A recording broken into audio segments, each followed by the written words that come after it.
Michael Franzese is now a high-ranking member of an organized crime family, the Colombo Mafia family, and was recently charged with racketeering, extortion, loan sharking, and the investment of mafia money in legitimate business. Every day you're waiting for a call. Could it be tonight? Could it be today? You don't know. Dress up in a suit. Be prepared. You don't know because they don't tell you in advance, because that's a night you need to be very secure. You don't want the FBI or anybody else or any law enforcement knowing what's going on that night. So you don't know until the last minute. Then I get the call on Halloween from Andrew. Wasn't out in the ordinary. Hey, I need you downtown. Wear a suit. Be here in the afternoon. Okay, nothing out of the ordinary, but every day you're anticipating it. Just happened to be that was the night. Halloween night, 1975, 50 years ago today.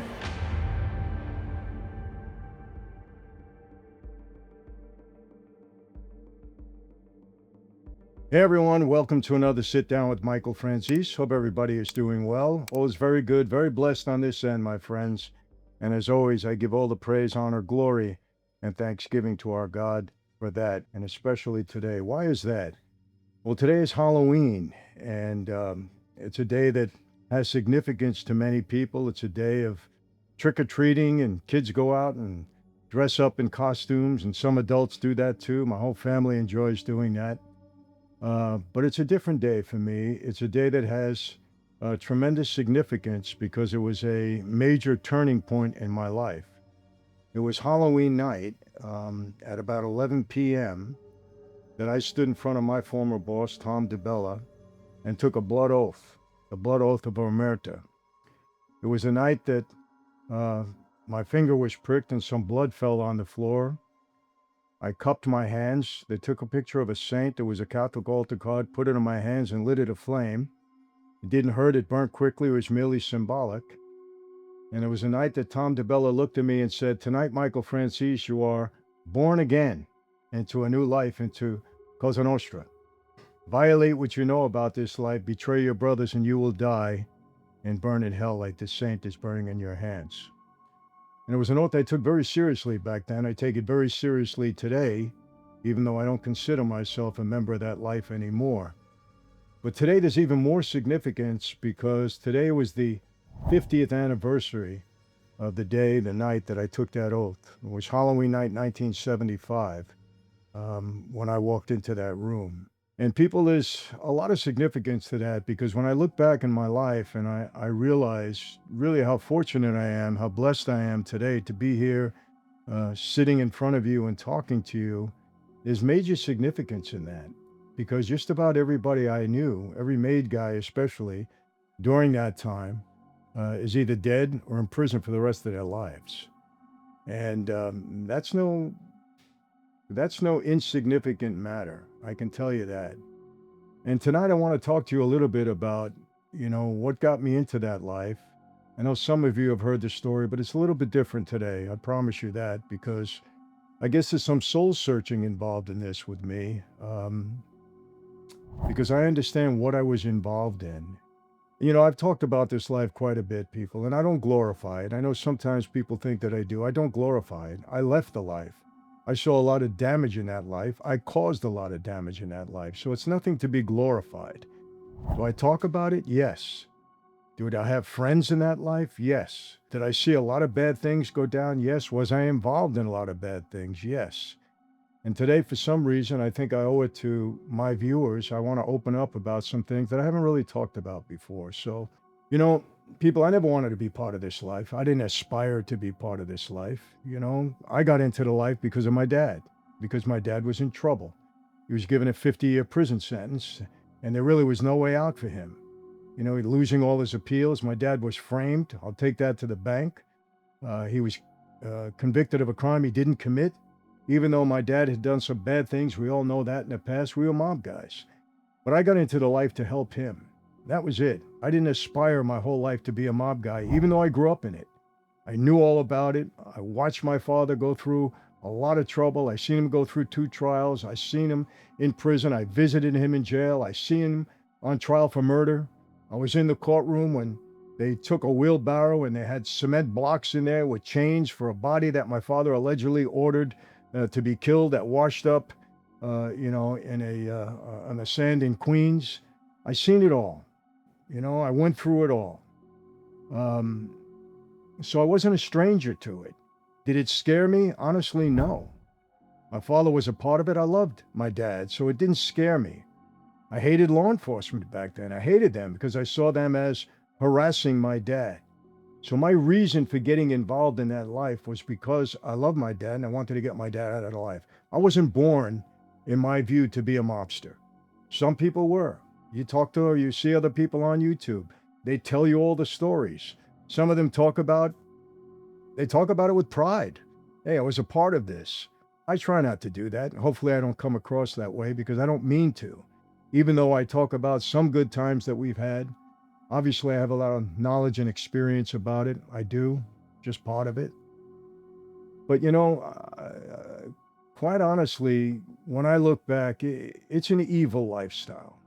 The mob life, the gang life, Cosa Nostra, mafia gangs, they're evil lifestyles. And the reason I say that is because of the damage it does to the families of members of that life. I'm going to get into that a little bit further. But let me go back to that fateful day when I sat with my father in Leavenworth Penitentiary. We were in the visiting room. It was shortly after Joe Colombo was assassinated at an Italian American civil rights rally. I was very close to Joey. He was kind of my mentor when my dad went away. He helped me out, a couple of times when I got in trouble. Um, and Joey had gotten shot. He didn't die on the spot, but he lingered for about 6 or 7 years, mostly in a coma, in and out of it, and then passed away. And I was only 12, 13 steps away from him when that happened. And it was an eye opening experience. It was the second time in my life that somebody from that life that was close to me had been murdered. And it was tough experience. Well, Michael, why didn't that just blow your mind? Why didn't that make you want to stay out of that life? Again, it was all about helping my dad. So I go to see him in Leavenworth and I didn't understand, Dad, what happened? Why did they kill Joe Colombo? I wasn't really into all of it at that time. And he tried to explain it to me. He said, I don't want you hanging out in that element. I want you away from the guys. Go to school. You're going to be a doctor. This is what I want you to do. But at that point in time, after walking that picket line, we were picketing the FBI because they were Italian. They were harassing Italian Americans, meeting a lot of my dad's friends, speaking to Joe Colombo, hating the government even more. I said, Dad, I'm not going to school anymore. You're going to die in here. You're 50 years old.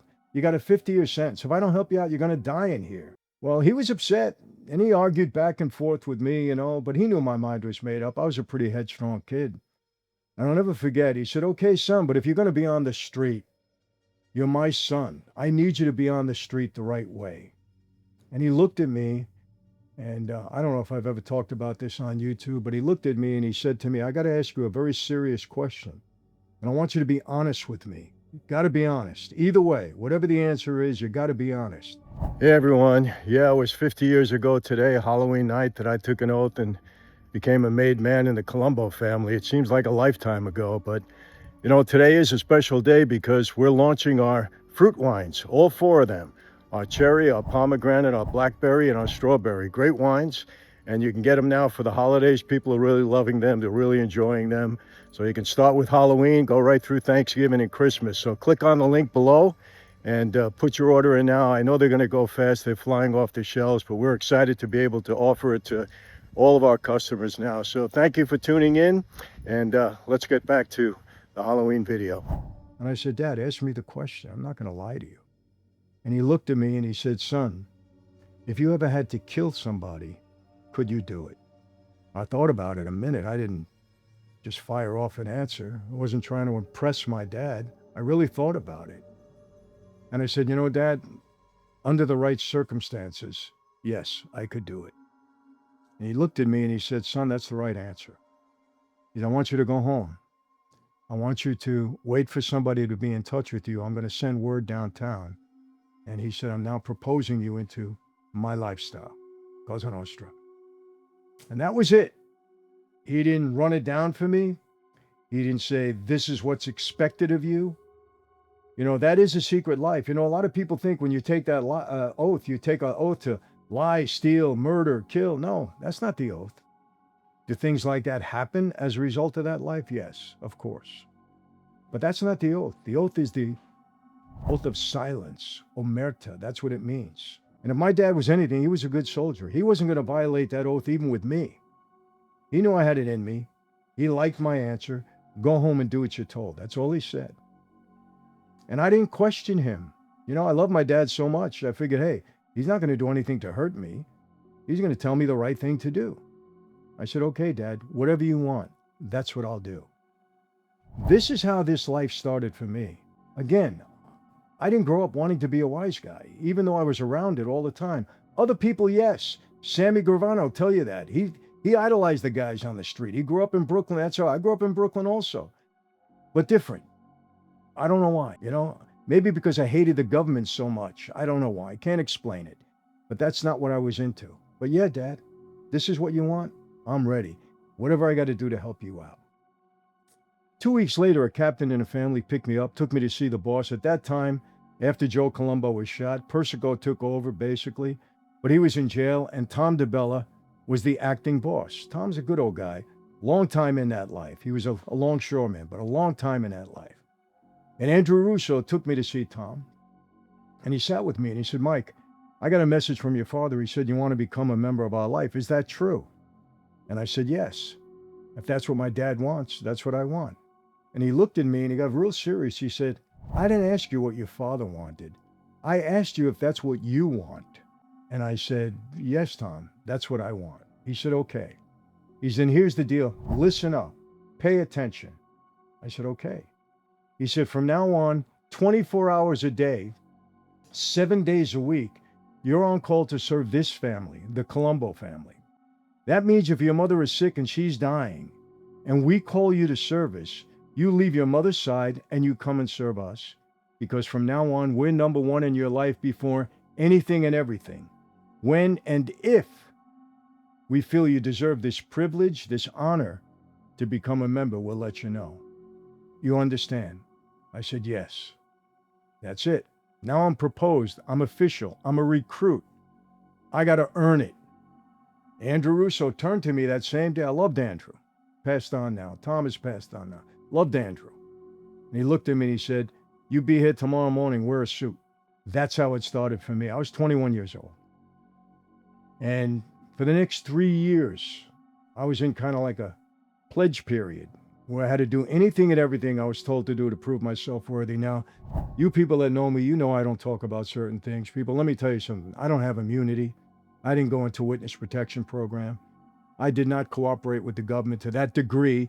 Did I talk to the government? Yes, we know that. But I didn't cooperate to the degree where they were willing to, put me in a witness protection program because I was not about to put people in prison.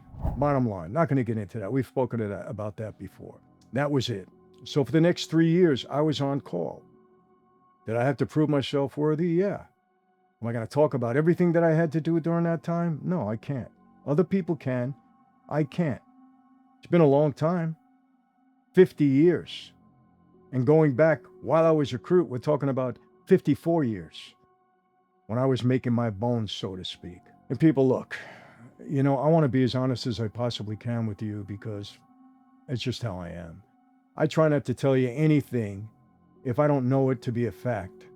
If I'm telling you I'm assuming something, then I'm going to tell you I'm assuming this. I don't know for a fact. But if I know for something for a fact, I'm going to tell you. And look, for the next 3 years, every day of my life, I lived in violation of both God's laws and the laws of man. I mean, look, you start to get that criminal mind fairly quick because you're around other criminals. You're around other people. Did they regard the law? Did they respect the law? No, they didn't. Because we thought that the law was corrupt. I grew up believing the law was more corrupt than guys on the street because I saw them frame my father. I saw them harass my family. So that's the mentality I grew up with. It was a distorted sense of view, but that's who I was. It was innate in me. That's who I was. So when I was asked to do something that was illegal, I didn't have a problem with it. I really didn't. And people, look, I'm going to tell you this, and please understand what I'm saying. That's a violent life at times. You all know that. And if you're part of that life, you're part of the violence. And there's no excuse. There's no escape, I should say. No escape. You're told to do something, you have to do it.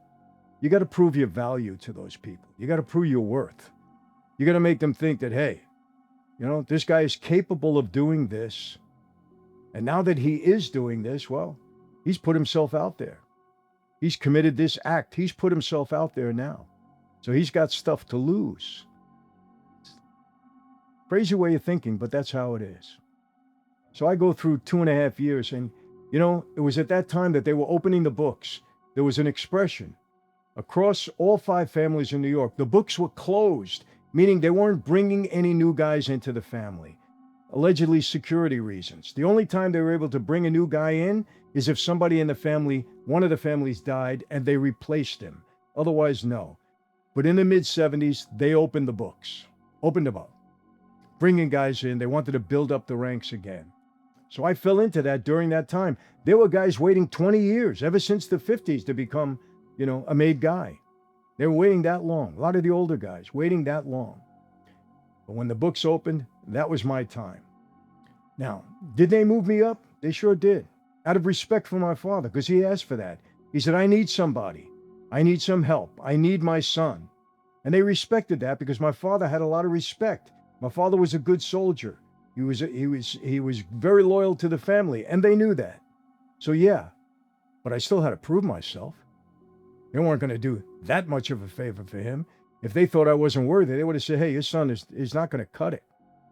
But I had to prove myself. And throughout that 2.5 years, a lot of stuff went down. Let me put it that way. And yeah, I did develop this criminal mind. There's no question. And I thought it was okay. And then comes that night. Every day you're waiting for a call. Could it be tonight? Could it be today? You don't know. Dress up in a suit. Be prepared. You don't know because they don't tell you in advance. Because that's a night you need to be very secure. You don't want the FBI or anybody else or any law enforcement knowing what's going on that night. We don't want that. So you don't know until the last minute. Then I get the call on Halloween from Andrew. Wasn't that in the ordinary? Hey, I need you downtown. Wear a suit. Be here in the afternoon. Okay. Nothing out of the ordinary, but every day you're anticipating it. Just happened to be that was the night. Halloween night, 1975, 50 years ago today. Well, we go to Anthony Colombo's catering home, the Eldoro it was called. And that's where this took place. There were 6 of us that night. I'm not going to mention the other names. And we went into a room individually. And I'll never forget, the boss was seated at the head of like a horseshoe configuration. That was Tom DiBella. The underboss and the consigliere were to his left and right. And all the caporegimes, we had about 15 in our family at that point, were alongside of them. And I walked down the aisle. It was a very solemn ceremony, dimly lit room. They wanted you to understand the seriousness of what you were getting involved in, because it was serious. And I walked to the boss, and I held out my hand, had a knife and a pin, cut my finger, drew some blood, fell on the floor. Standing in front of Tom, he told me to cup my hands. I did. Took a picture of a saint, Catholic altar card, put it in my hands and lit it aflame. Burned quickly, like I said, it was merely symbolic. And he uttered those words to me, tonight, Michael Franzese, you are born again. Every Christian out there knows the significance of being born again. That night, I was born again, but I was born into a criminal lifestyle where every day of my life, I lived in violation of both God's laws and the laws of man. Took the oath. Tom kissed me on both cheeks. Andrew did the same.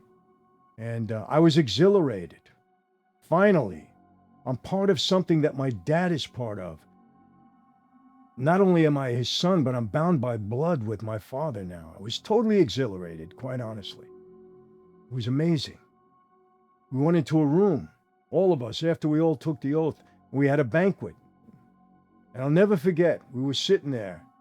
And little Jojo Vaitaco, who was a friend of my dad, who was so proud of having me be made that night, that he asked to be there, and Tom and Andrew allowed him to be there, because normally the soldiers don't attend. They want to keep this secure. And I'll never forget, Jojo comes in with a brown paper bag, and he goes over to Tom DiBella, the boss, and he says, hey, boss, should I give them all their bag of money right now?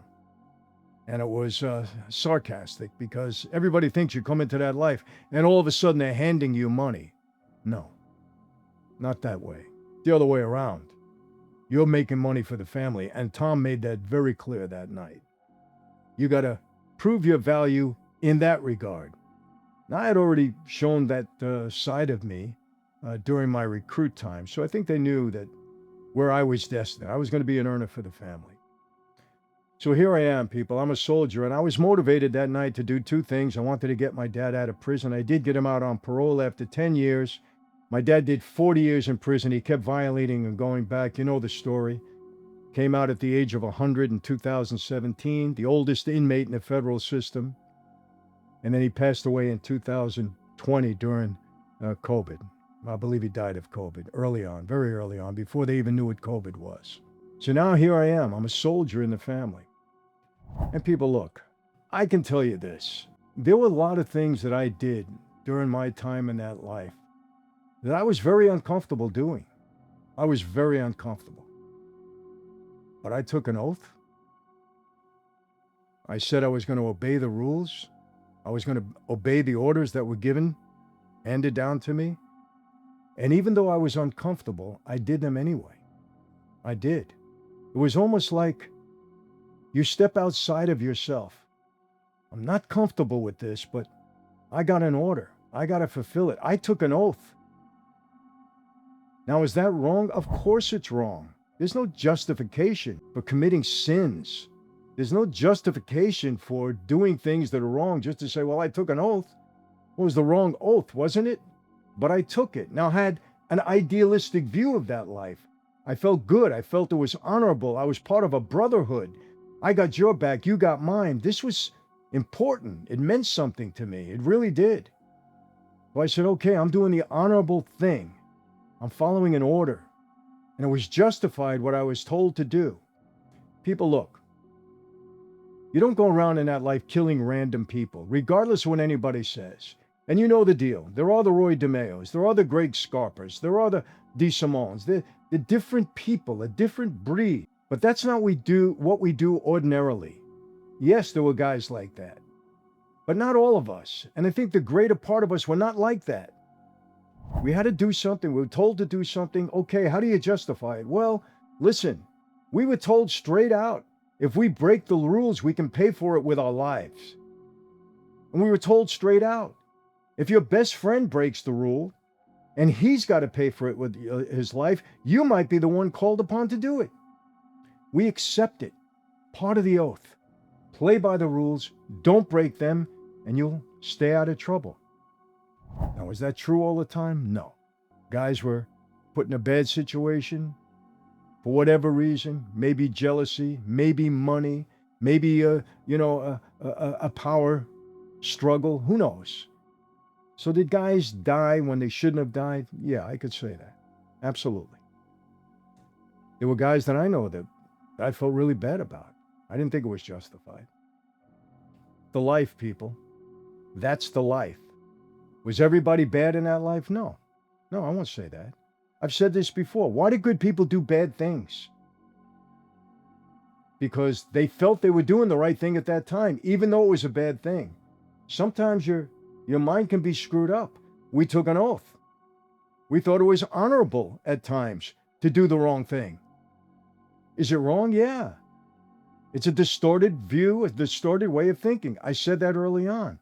But that's the view that we held. And that was it. But remember, not all people that do bad things are bad people. Some people have good hearts and still do bad things and regret it afterwards. But there's some people that just have a cold heart. I've seen evil. Trust me when I say that. I've seen evil. I saw a lot of death in that life. A lot of death. And it's ugly. And it's horrible. A lot of people that I knew were gone. And it was tough. It was really tough. So here I am.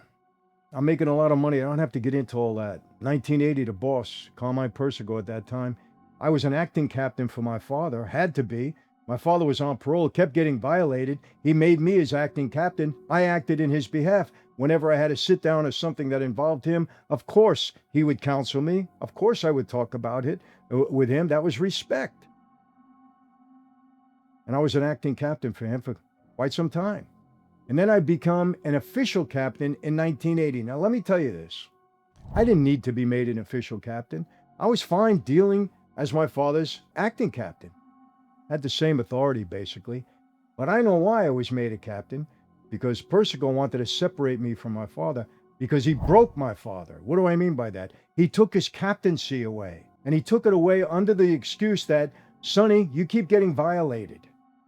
And I want to protect you. So I'm going to take your captaincy away. It was fraudulent because I was acting for my father. He didn't put himself in that position, even though he kept getting violated for silly reasons, always for an association. That's how it was. I was upset when that happened. I said, Dad, this is very disrespectful. You were the underboss at one time. You got a 50-year sentence, never opened your mouth. You did a lot for this family. How could they do that to you? My dad said, bide your time, son. Don't worry about it. Things work out in the end. This life is like a wheel. Who's on top one day could be on the bottom the other day. We'll have our time. That's what my father used to tell me. We'll have our time. Okay. All right, Dad, you say so. I listened to my dad. He was wise.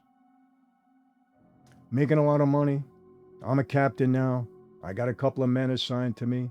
I got my own crew that I developed during that time.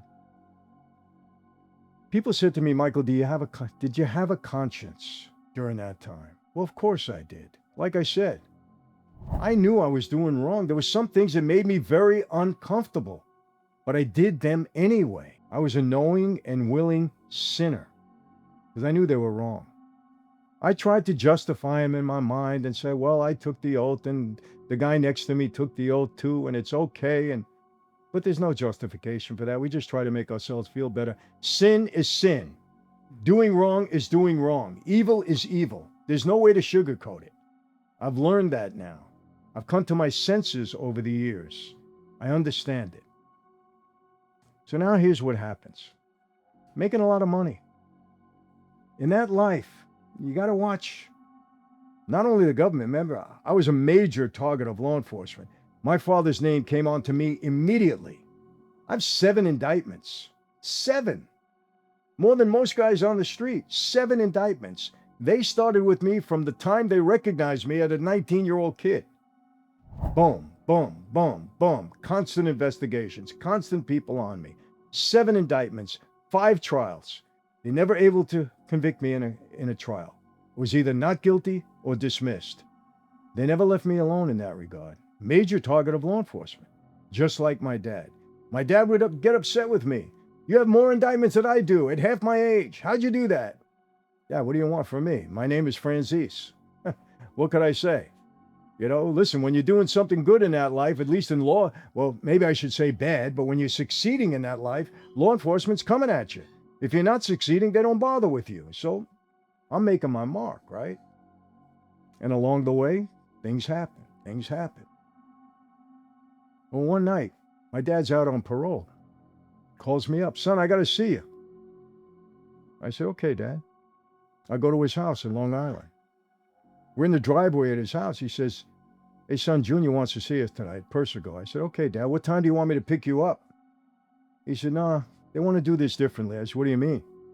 He said, they want me to come in first. They want you to come in second. I said, why? Why are they separating us? I said, Dad, there's been some talk on the street.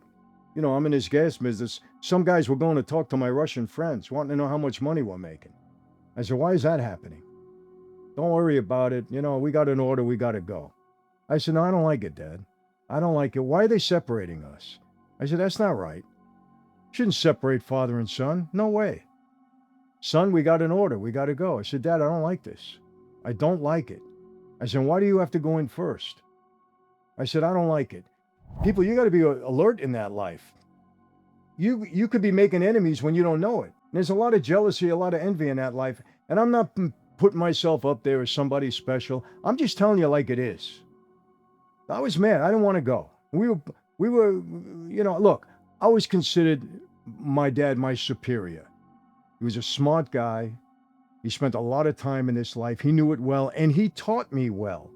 I will say that. But tonight I was disagreeing with him. I said, I don't want to do that, Dad. We went at it, back and forth, till finally, you know what? I threw up my hands. I said, you know what, Dad? I've been listening to you my whole life. I don't want to do this way, but I'm going to listen to you again. Okay. Boom. I leave. He had somebody driving him in, I assume. I get a call from Jimmy Angelina, another captain in the family. He says, "Hey, meet me on such and such a place, and we got this meeting tonight." It's okay. I drive into Brooklyn. I meet Jimmy, and I get in the passenger seat in the front. Some guy sitting in the back. I recognize him slightly. Didn't know him. Wasn't a maid guy. And this was a covert meeting, obviously. Junior on parole forever. So we had to make sure that we weren't followed going to the meeting place. And the meeting place was a house in Brooklyn in somebody's basement, one of our guys. So we're driving around and I'm waiting for Jimmy to give me some insight. What's happening at this meeting tonight? He doesn't really talk to me. He talks to me about the Yankees. I'm a diehard Yankee fan. I didn't want to hear about the Yankees that night. And I'm wondering, what's this guy sitting in the back seat? Now, people, let me tell you something. One of the horrors of that life, and it is a horror of that life. You make a mistake, your best friend walks you into that room. You don't walk out again. You don't know. Sometimes you don't know. Now, obviously, during my time in that life, I know about those situations. And I'm getting a little bit suspicious here. This guy's not talking to me, not telling me, hey, here's what's going on. Not saying a word. I got a guy sitting in the back seat. What's he doing there? Okay. After about 15, 20 minutes driving around, we get to this house in Brooklyn. We park. We get out of the car. It was nighttime by now. We get out of the car. And it was a 30, 40-yard walk from the car down to the basement apartment where we had to go. So slam the door, shut the door. I hear Jimmy shutting the door. And then the guy in the back, his door's shutting. And I'm saying, what is this guy doing? Not one of us, not a maid guy. Why is he coming into this meeting? This is a high-end meeting. Why is he coming? Why is he following me? Now I'm getting nervous. I know the setup, people. I'm walking down there. You know, people have said to me, Michael, were you scared? Hell, I was. Yeah, I was scared. I'm saying, this is not right. This setup is no good. You know, when I talk about this, people, I'm not kidding. And I'm not trying to be dramatic or exaggerating, but, you know, when you think you're going to meet your maker and that comes into your head, you get nervous. You get scared. Believe me, I started praying. I wasn't a prayerful guy. I grew up a Catholic, but I wasn't into my religion at that point. When I talk about this, I can smell the fragrance of the flowers. It was an August night. I can almost see those little fireflies, you know, darting around there. We had them in New York, Brooklyn. I'm saying, man, this is bad. Something is wrong here. I don't like this setup. And I'm telling you, my knees were getting a little weak. My heart started to thump pretty loud. And people have said to me, Mike, why didn't you just cut and run? Why didn't you just get out of there? You know, it wasn't heroic. I wasn't saying, hey, I'm a tough guy. No. It was robotic. After being in that life and getting it, I said, hey, you know what? I guess this is it. Or if this is it, it was robotic. I mean it. I can't describe it any other way. And I'm walking down those steps, and they're following me. They're behind me. I'm walking down the steps. And I get to the door, and people, I'm going to tell you, I don't know how I didn't faint when that door opened, because it would have been very easy. Somebody to my left, I walk in the door, boom, it's over. I don't know how I didn't faint, quite honestly. I was nervous. I walk in, I'm here. And all the while, honestly, I'm trying not to show that I'm scared, but they saw it. They wanted it. It was intentional, this whole setup, the way it was worked. And I get in, and we sit down, two guys at the table, aside from Junior, and they start grilling me about money in the gas business. Now, people, you know that. I'm not going to get into it. I was making a lot of money, and I was turning in a lot of money. But there was an article that came out, I believe the Long Island Press, that said I was making $2 billion, or I defrauded the government out of $2 billion, something like that. I don't know. It wasn't $2 billion. It was a lot of money, but it wasn't $2 billion. I don't believe so. And they started drilling me. And, you know, I started getting angry. I say, wait a second. I'm doing all of this. I'm taking all the risk. I didn't involve anybody else. Nobody even knows who you are. I got my crew. I'm taking the risk. I'm handing you over all this money. And now I'm being questioned about it? I never even had to borrow anything. I don't need anything. You protected me, yeah. When I sat down, we won. But I should be because I'm handing in all this money. And now you're looking at me like I did something wrong? I'm starting to get angry. You don't get angry with the boss. Never get angry with the boss, right? I catch myself. We talk. Goes on maybe 45 minutes to an hour, grilling me about different things. And finally, it's over. All right, we're satisfied. Everything is good. No problem. Let's have a drink. Glass of wine, a little bit. Honestly, I wanted out of there. I just wanted to get out of there. Didn't want to stay in there anymore. I was that aggravated. I was angry. I look at Jimmy and say, Jimmy, I got a long ride back to Long Island. Take me to my car. I say goodbye to everybody who was there, Junior, whoever was there. I think Alley Boy was there. And I get in the car with Jimmy. The other guy wasn't there. And I'm really upset with him because I knew Jimmy all my life. And he didn't tell me a thing. He didn't prepare me for anything. So we get in the car and I was ready to just let him have it, right? And as we get in, he turns to me and he says, before you say anything, I know what you're going to say. Before you say anything, listen to me. And I said, what? He said, I want to tell you something. You held yourself up in there pretty good tonight. Mike, this was a problem. And I looked at him and I said, you knew this? You knew you could have been walking me into my death? And you don't say a word to me? I knew you all my life. This is what kind of friend you are? Just like that. And he turned to me. He was a very smart guy. And he said to me, well, let me ask you something. I said, what? He said, if this was the other way around, would you have told me?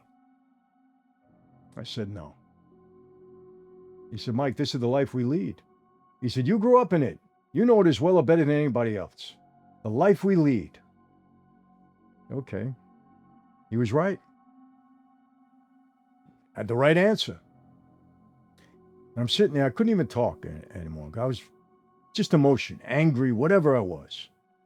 I go to get out of the car. When we get near my car, I'll never forget, people. He grabs my arm. He was in the driver's seat. Grabs my arm. He says, I'm going to tell you something, Mike. I am your friend. He said, I'm going to tell you this. You're not going to like it, but take this to the bank. I said, what, Jimmy? He said, your father was in there earlier tonight, before you. He didn't help you one bit. He hurt you in there. I looked at him. I was so stunned I couldn't even respond. For a minute, I didn't even think about my dad. I didn't even think about it because I was so angry with what went on there. I didn't even ask them, where's my dad? I didn't want them to think that I was worried or nervous, but they saw it. They wanted me to be nervous. They wanted to show me who the boss was. It's the life. I get out of the car and I start walking to my car. And I said, what in the heck could my father have done? And then I'm thinking, knowing my father so well, this is my dad to the T. Hey, I'm on parole. My son does everything. I don't do anything. He handles it all. If something is missing, if something's not going down right, you got to ask him. Don't ask me. He just backed right off. He didn't take any weight. He didn't say, my son would never do anything wrong. My son's a good soldier. He would never. He could have stood up for me because he had a lot of juice, but he didn't. And I know, I was told afterwards exactly what went down. And I believed it. I did. That had an impact on me. We have defining moments in our life. My first big defining moment was the night Dad proposed me. My second big defining moment, maybe not. There were a lot of ones in between. I don't want to get into it fully. The night I got made. But this was a defining moment. Why? Because I said, if this life can separate father and son, what do I really have here? What is this really all about?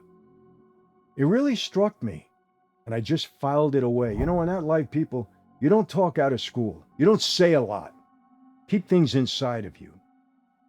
I didn't say a word to my dad. And honestly, I didn't love him any less. I knew my father. I didn't love him any less. We all have faults. I have faults. My dad, I understood him. Because you got to understand something about Sonny Franzese. His legacy in that life meant more to him than anything else. He wanted to be known as the guy that died with his boots on, never talked to the feds, never give anybody up. That's just who he was. His family destroyed in the interim, no doubt about it, but he wanted to be known as the most upstanding guy that there was. Okay, so even here, I didn't do anything wrong. What are you asking me for? My son handles everything. I don't know what he's doing. Don't tell me everything. That's the way he took it. That's the way he approached it. Damaging? Yeah. Yeah, it did hurt me. If he would have stood up for me a little bit stronger, they may not have grilled me the way they did. But he didn't. Okay, the life. You know, my father was my father. He was also my brother as a soldier and a capo in that life. I get it. I get it. It's almost like two different, not people, but two different personalities, emotions, whatever you want to call it. I filed it away. Never said a word to my dad. Never. Until something happened. People, why did you leave the life? You know, look, there's guys on YouTube come out with all these different things. People, look. When I took my plea, I took a plea for a different reason. Because I fell in love with my wife, who's now my wife for 40 years. She was a young girl. She was 20 years old. Young. And I knew this life was so destructive to families. How do I know? Because I know. My family was destroyed. My sister, 27 years old, dies of an overdose of drugs. My baby sister, 40 years old, she dies, never mentally stable. Couldn't handle all the turbulence in our life. My mother, 2012, she passed away. Ugly relationship with my dad because she blamed him for everything that went wrong. All the stuff that went wrong, and rightfully so. It all went wrong because my father was a member of Cosa Nostra, just like every other family. They suffer as a result of the members of that life. My brother, 25 years a drug addict. What we had to do just to keep him alive. All the headaches that he caused us. The whole family destroyed. Broke up, destroyed. My father, 40 years in prison. Disaster. And every other made member. Their family's the same thing. Different circumstances, of course. Now I fall in love with this girl. I said, am I going to do this to her? I'm a major target. I'm going to go down at some point. Giuliani said he's going to give me 100 years if he convicted me. I beat that case. But that's what he told me in the courtroom. Look at the commission guys, 100-year sentences. They would have given me at least 50, 60, 70, who knows? I was one of the youngest guys there. And after all the times I beat them, they wanted to get even with me. They wanted to put me away for a long time. They told me that. So that's my fate. I'm not going to beat them forever. I knew that. I wasn't Superman. I knew that. I wasn't that narcissistic or that proud of myself that, hey, I can just keep beating them. No, the government. The United States government, the most powerful government in the world. They'll get you when they got to get you. Trust me. They have all the money, all the time, all the resources. They can do it. Our family was a warring family. A lot of guys died. But what's going to happen to me? I'm either die or I'm going to go to jail for the rest of my life. I'm going to marry a young girl and put her through this? Why? Got to make a break. I made a break because of that woman. That was it. I fell very much in love with her. It's my soulmate. 40 years. How we're together 40 years, it's another story. After all we went through. Very, very tough. Very tough. You people know I took a plea. I did 8 years in prison. I had a 10-year sentence. I had $15 million in restitution and forfeiture clauses and all this kind of stuff. I'm in prison. I walk away. Big story comes out, Life magazine, quitting the mafia. Now I got everybody mad at me. Persico wants to kill me. My father, they came into prison, said, your father went along with the contract. Boom. You're in a lot of trouble. Cooperate with us. We'll put you in a program. We'll preserve your life and that of your families. People, I didn't want to do that. No. I wasn't happy with Persico. I knew what he did. I remember that time he put me on a spot. I didn't hate him. I didn't want to hurt him. I didn't want to put him in prison. It's not who I am. I didn't want to do those kind of things. So I said, no. Government gave me a very hard time, people. I'm not going to get into that. You know the story. But here's what happened. I do 5 years in prison. I get out. I'm on parole for 13 months. Very tough 13 months, people. It was public that I walked away from that life. The government was upset because I wouldn't cooperate to the extent that they wanted me to. I told them a lot of stuff that I did, but I wasn't looking to put people in jail. I knew how to maneuver. I knew how to make them a little bit happy, tell them something, but not give them everything, to the point where they finally got frustrated with me. He said, this guy's full of it. And this is proven. John Gleason, who was the prosecutor, he said in his book, Michael put us on a wild goose chase. He didn't give us anything. I didn't. And finally, they had enough. I'm out on parole. They violate my parole. Pick me up in a bank as I'm walking out. Franzese, you're done. They confiscated all my money. They took my car away, took every penny out of my wife's purse, went to my home with a search warrant. They cleaned us out. They're driving me down to the federal lockup in L.A., ready to transport me back to Brooklyn in the morning. He said, Franzese, we're done with you. We know you played a game with us. We violated your parole. We're indicting you on another racketeering case. No doubt. You're going to spend the rest of your life in prison. You're done. And they threw me in a hole. And I'm in solitary. And people, I want to tell you, I think I may have said this before. I say this in church. I can tell you that. Part of my testimony. Of course. Been doing it for 30 years.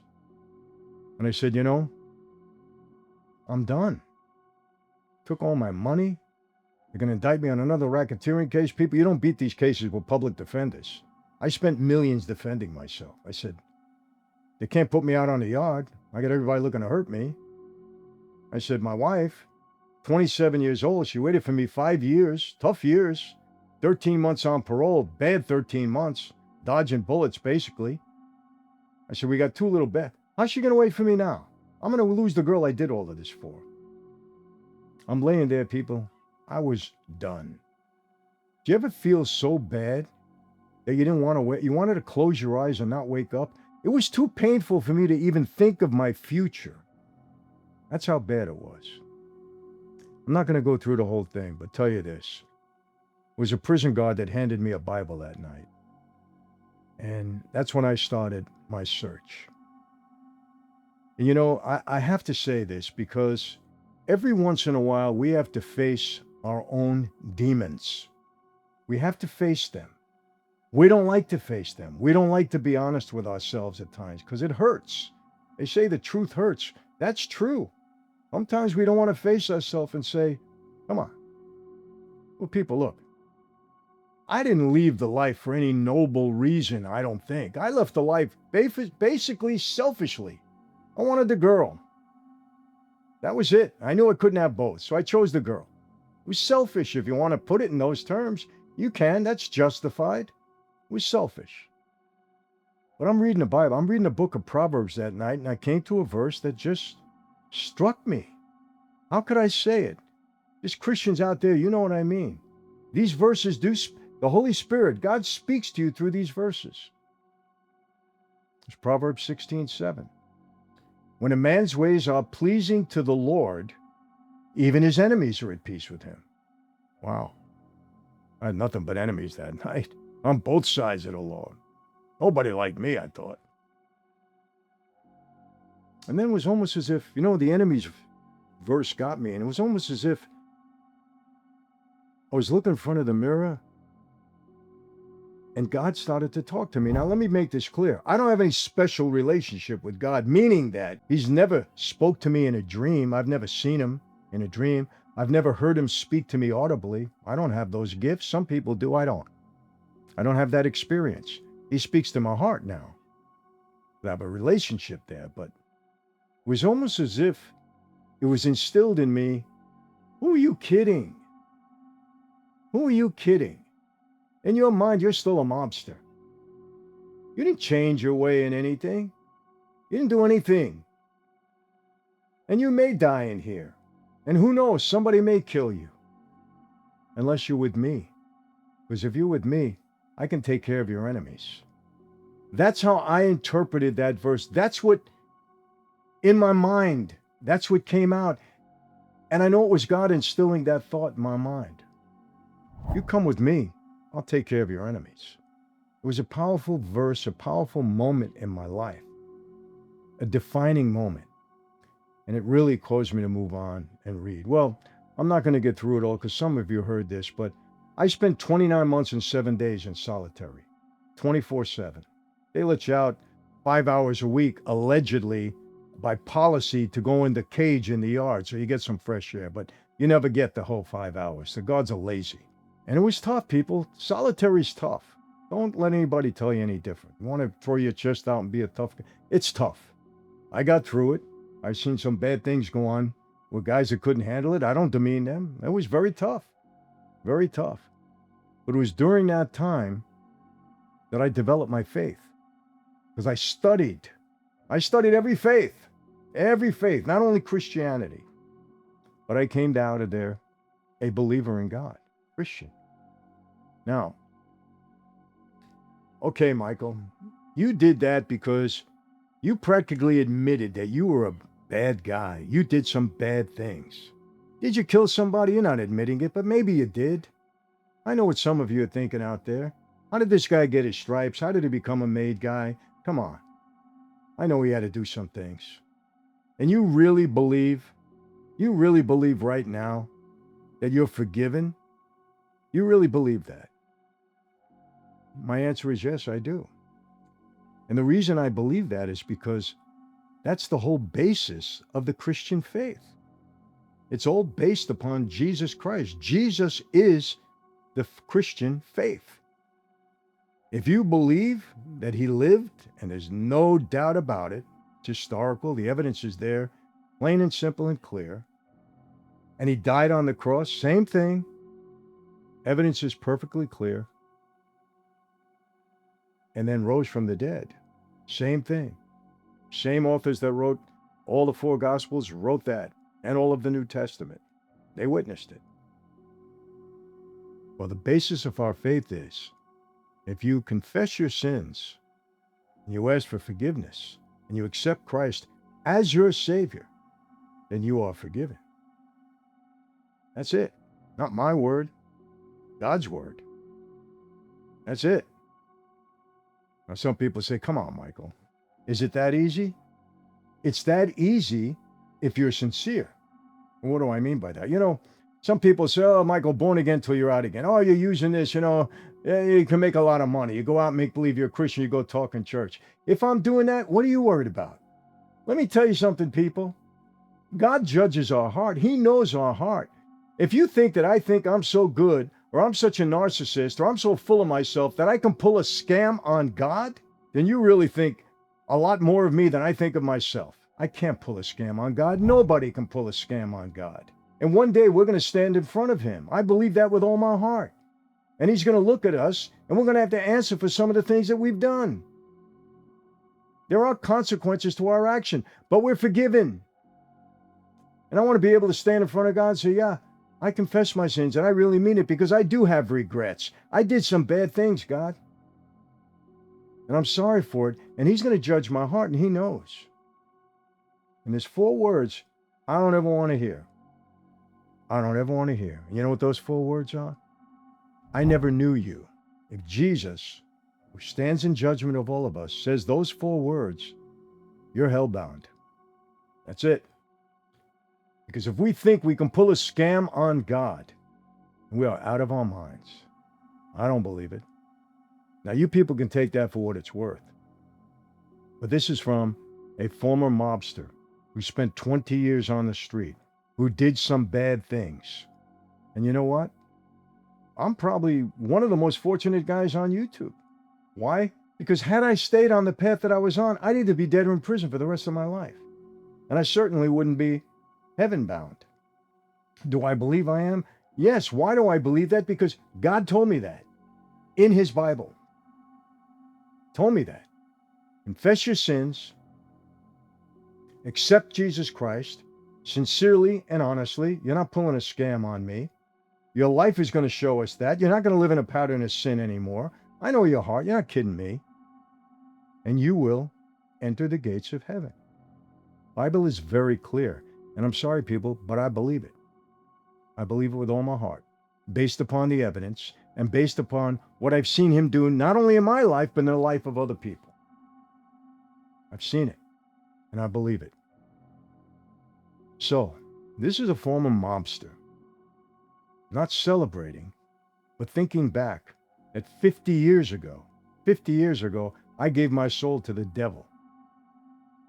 No other way to put it. I gave my soul to the devil.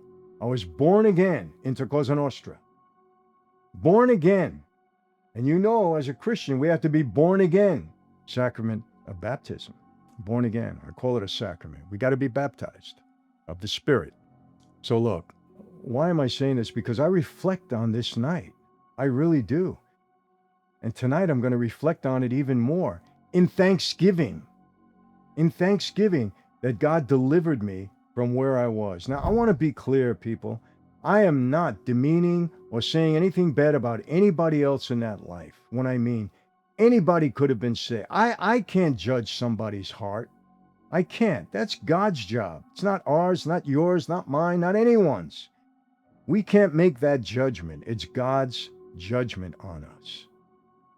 But there's no question that we all were born again into a criminal lifestyle where we were born into sin, period, when we took that oath. And it's a bad lifestyle as a result. Now, I've said this before. Yeah, Vegas was run better when we were part of it. Yes, absolutely. Our neighborhoods were safe. We did a lot of things that were good for the neighborhoods and for certain people and this and that. Yeah, but at the bottom line, people, we were criminals. And there's no other way. We were criminals. We would break the law and we would engage in sin. No question about it. And for those people that's still living that life, if they want to be honest and true to themselves, they'll say the same thing. I'm not judging them. I'm not judging anybody that's in that life right now. But you got to be honest with yourself. You got to have that defining moment and look in the mirror and say, who am I kidding? I'm a criminal. I'm living outside of God's laws and the laws of man. So, look, I am going to have a glass of wine tonight. I'm going to toast my Lord, and I'm going to thank him for delivering me, gave me my life, gave me my freedom, gave me a wife that stuck by me through heaven and hell with all the baggage that I brought to the table. He gave me 7 beautiful children. He gave me 7 beautiful, amazing grandchildren. And look, I still have struggles. I still have challenges. Some of them I bring on myself. Hopefully I'm a little bit wiser now. But man, I am blessed in that regard. I really am. And I'll reflect on this night. Halloween night, 1975. 50 years ago, there was a time when I thought I wouldn't be around that long. I really wouldn't. And when you look at the history, look at that Fortune magazine article. 50 guys, just about all of them gone. I think there's one other out there that's in his 90s, either in prison or might have just gotten out, something like that. I don't know. But man, 50 years, people. Halloween night. Oh, was there a significance that this was Halloween night? No. It was just a night that they felt was secure. Didn't matter that it was Halloween. There's no hidden meaning behind it being Halloween. I want to make that very clear. That's it, my friends. And I want to thank, I want to take this opportunity to thank all of you. Our channel has really grown. I don't ask people to subscribe, but if you listen to this and you got through it, hit the subscribe button because you're helping us grow. And I'll continue to try to entertain you, to try to inform you and give you these stories for as long as God lets me continue to do it. There'll be a time when they'll say, that's enough. You know how it goes. But for now, I really thank all of you. I never thought I'd be on YouTube. I never thought I'd be a speaker. I never thought I'd be doing 3/4 of the things that I'm doing today. And I feel very blessed as a result of that. People, I only wish, that people could take me really seriously and understand the extent and the magnitude of what the Lord has done in my life. I don't claim credit for it. There is no blueprint for walking away from that life publicly, not entering a witness protection program, being out in public, sharing the story with people, and just be alive to tell about it. There's no blueprint for doing that. I didn't say I had a significant plan, that I had it all worked out. I did not. And there was some things that happened along the way. I'm gonna tell you this.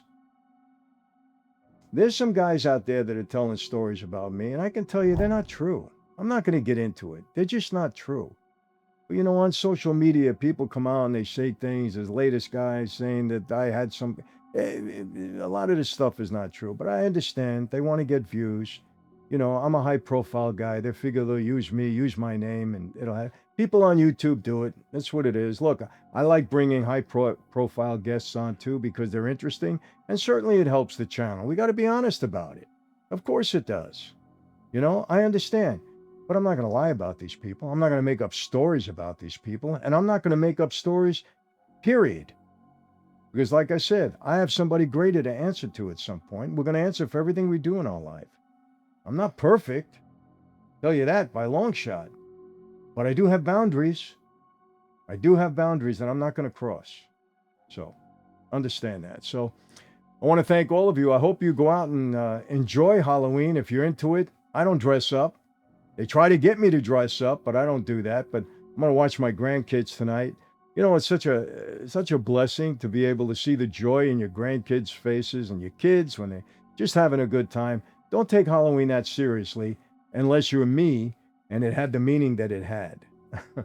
You know, 50 years. I get on my knees and thank the Lord that I'm still here to talk to all of you and to enjoy my family and to enjoy this world that God has given us. Through all the stuff that we go through and through all the evil, and there's a lot of evil in the world, people. A lot of evil in the world. The enemy is working overtime. A lot of evil. It wants to bring a lot of people down. We've seen it in our own country. We know. But Halloween shouldn't signify that. That's not what this is all about. Go out, have some fun, trick or treat, enjoy your family. That's what it's all about. And know that your friend, Michael Franzese, will be thanking the Lord tonight on this day, 50 years ago, when I gave my life to the wrong person, and today I've been redeemed. So that's it for today, people. How do I always leave you? Same way. Be safe, especially tonight. Some crazy people out there. Make sure you go through the candy, you watch your kids, you do all the stuff you're supposed to do.